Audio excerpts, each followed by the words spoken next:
During the Cold War, of course, there was a great competition between the U.S. and the USSR. After the collapse of the USSR, there was a decline in space capabilities. Desert Shield, Desert Storm was a great demonstration of our use of outer space. Think of communications, precision strike capabilities. Now, in the past few years, there's been a resurgence of Russian capabilities and a dramatic increase in Chinese capabilities in space. So we are now in an era of great nation-state competition in space again. At the same time, we have miniaturization of satellites, smaller satellites, broader constellation of satellites, likely for mostly for broadband purposes, cheaper costs to get them up into space. So we have tremendous influence now from industry. And I started this by talking about how integral space is to our daily lives, to our economy. You know, FedEx, phones that half of you probably have in your hand right now. That's a demonstration of the utility of space and satellites right now. And what is happening is proliferation of space objects and anti-satellite technologies that some countries are putting up there because there are vulnerabilities. The U.S. military is by far and away the most vulnerable.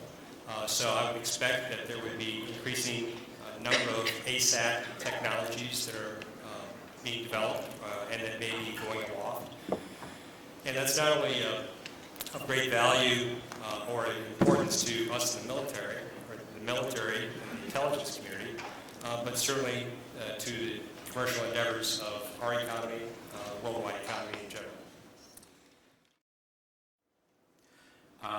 Brief analysis of the domain from a military perspective, from a national security perspective, from the perspective of someone who's worked in this area for almost 30 years. We tend to, in the law, separate the legal domains and the legal regimes into just those things, legal domains and regimes.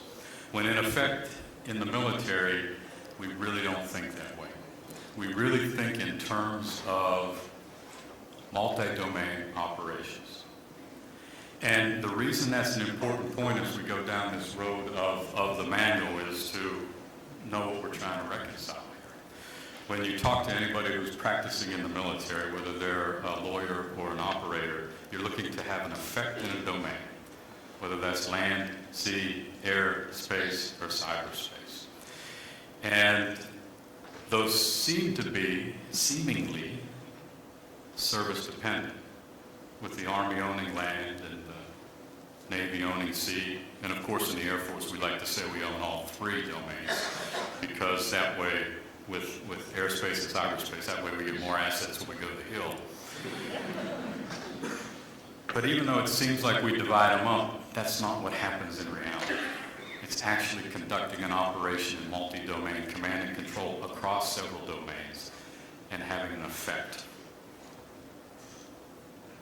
When you look at what the military does in its essence, in its very existence, it does two things, right? It defends and exploits in a domain. That's all the military does. Defends and exploits. And that makes folks nervous when we try to start to regulate behavior in a domain, whether it's space, cyber, air, or land, or sea. But really that's no different than what a business does in a domain. They defend and exploit. They just defend and exploit market share, as opposed to national security, which is what everybody in this room is all about. So the bottom line is this: as we go down the road, as we look at domain analysis, and we look at the military trying to have an effect across domains in a multi-domain way, we have to reconcile that with the law's evolution of specific domains. But before I do, I thought it would be helpful to give you maybe a little more detail about how the ICRC actually relies on space in practical terms. So we have field delegates that exist around the world, and they do assistance missions and protection missions, which for us largely means detention visits to detainees on all sides of the conflict. And to do their work, they have to know where they are, they have to be able to talk to each other, they have to conduct fleet operations across the 15-odd aircraft that the ICRC leases. They have to know where all those Toyota Land Cruisers are that exist in austere environments globally. They have to be able to talk to the headquarters in Geneva, all the usual applications that most of us just take for granted and rely on. In the case of communications, our delegates use satellite phones, relying on the Iridium constellation, relying on the Tariad constellation, and relying on the Inmarsat constellation. If one of those were to be degraded or destroyed, it would have negative consequences on our humanitarian work. In terms of our navigation applications, we rely on the Global Positioning System, owned and operated by the US. We rely on the GLONASS system, owned and operated by the Russians. And in terms of imaging, we have GIS experts that actually do mapping based on overhead imaging that is either purchased or obtained for free, sometimes off the internet. And aids in things like tracking vulnerable population groups. It may be used to document the loss of crops or water, irrigation flows, any number of things. It could also be used to document evidence of war crimes or other violations of the law of armed conflict. And this comes down to the 0.3 meter resolution in some cases where we purchase imagery, where it's required at very high resolution, from Digital Globe, US corporation, from the Airbus Pleiades system. Some of it we get from the Landsat system, US, some of it we get from the Terra constellation. So that just gives you a flavor for some of the ways in which the ICRC cares about those space systems, because they enable our work. But maybe more obviously, it's the application of the law of armed conflict. How would this legal regime operate to restrict state and non-state activity in the space environment? And it begs all sorts of very interesting questions. Does IHL apply to the space environment? I mean, the ICRC answer was given with respect to the cyber environment years ago.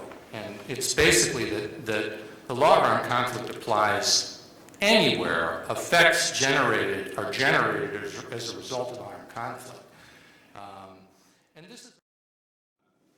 We have, as I said, you've heard before, I think we are in the age of the manual. We had the San Remo manual coming out in the 1990s, the Harvard Era Missile Warfare manual in the 2000s, the Tallinn manuals 1 and 2 that have just come out recently, and then this project, this current project, which is the focus of this panel, which is MILIMOS, the Manual of International Applicable to Military Activities in Outer Space. So, what is MILIMOS? It's an initiative between principally the University of Adelaide, which is my university, and McGill University in Canada. What is it designed to do? To develop within a period of 3 years a manual that objectively articulates and clarifies existing international or applicable to military uses of outer space, including the conduct of hostilities in outer space and military activities in periods of tension. The way it's structured is that we have 3 subgroups with 3 editors, one on space law, pure, simple, peacetime space law, governed principally by the Outer Space Treaty, headed by Professors Ram Jacku and Stephen Freeland.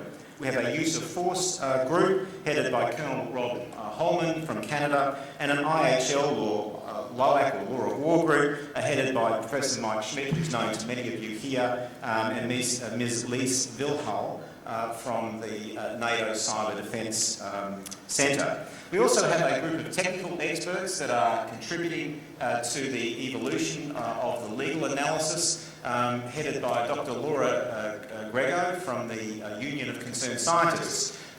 This group is very proficient. They are literally rocket scientists, and they have proven to be very, very helpful to us. What is the funding for this project?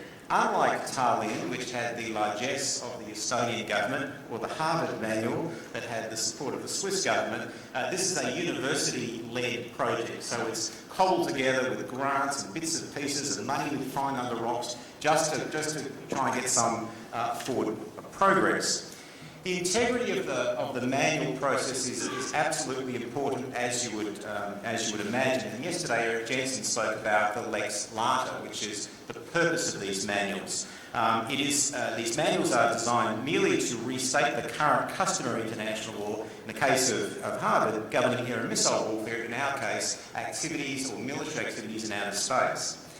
Again, I refer to Eric Jensen's comment yesterday. States make international law. States make international law. We are not making international law with this project, nor were any of the other manual projects declared to be making international law.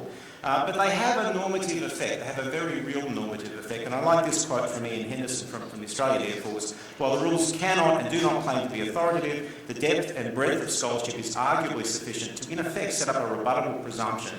It may not be the law merely because it is in the manual, but there would have to be a cogent argument as to why something that the manual claims to be a rule should not be treated as such. Inescapably, though, even though it's lex lata, there is some progressive development. By merely articulating what law applies and how it applies, you're making a determination. And to that end, there is a margin of progressive development. And indeed, in issues like encryption from hospital ships or military aircraft, there was a conscious decision by the participants in those projects to declare the law had changed in the space of 20 years. That may or may not happen in this project.